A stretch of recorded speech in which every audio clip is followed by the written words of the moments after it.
ये कहानी आत्मा को छूने वाली है। निरंकारी साखी, अंधकार में भी उजाला। शहर के एक शांत से मोहल्ले में मीरा नाम की एक स्त्री रहती थी। वो पढ़ी लिखी थी, संस्कारी थी और जीवन में सब कुछ ठीक ठाक था। परिवार था, सम्मान था, पर उसके भीतर कहीं एक खालीपन था जिसे वो समझ नहीं पाती थी।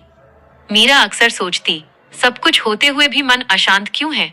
हंसती हूँ, बोलती हूँ, पर भीतर शांति क्यों नहीं? वो परमात्मा को मानती थी, पर उसे महसूस नहीं कर पाती थी। एक दिन जीवन ने ऐसा मोड़ लिया जिसकी मीरा ने कल्पना भी नहीं की थी। एक सड़क दुर्घटना में उसने अपना सबसे प्रिय सहारा खो दिया। जिसके साथ वो हर दुख बांटती थी, जिसकी आवाज से उसे हिम्मत मिलती थी, वो अचानक हमेशा के लिए चला गया। उस दिन के बाद मीरा का जीवन अंधकार बन गया। घर वही था, लोग वही थे, पर उसकी दुनिया उजड़ चुकी थी। वो चुप हो गई, न रोती थी, न हंसती थी। रातों को नींद नहीं आती और दिन बोझ जैसे लगते। मीरा के मन में सवाल उठते, अगर परमात्मा है तो उसने ये क्यों किया? अगर वो दयालु है तो इतना दर्द क्यों? क्या मेरी भक्ति कम थी? लोग समझाने आते, पर शब्द खोखले लगते।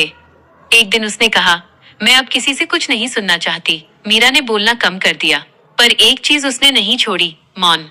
हर सुबह वो खिड़की के पास बैठ जाती, आंखें बंद करती और मन ही मन कहती, हे निरंकार, अगर तू है तो मुझे संभाल ले। मैं टूट चुकी हूँ।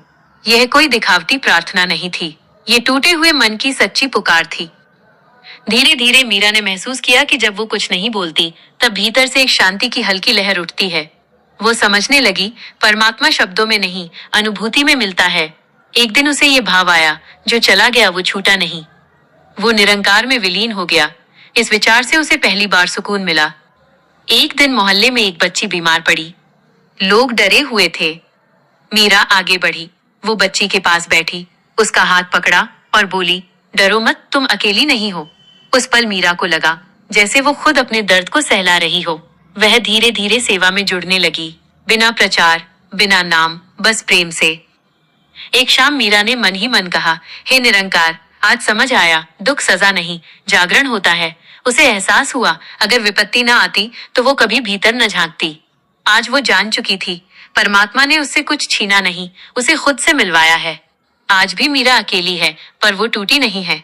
उसकी आंखों में अब शिकायत नहीं, शांति है।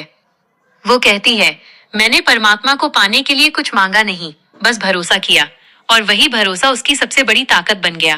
परमात्मा विपत्ति में छोड़ता नहीं, वह हमें खुद से जोड़ता है। जहाँ मन टूटता है वहीं से सच्ची भक्ति शुरू होती है।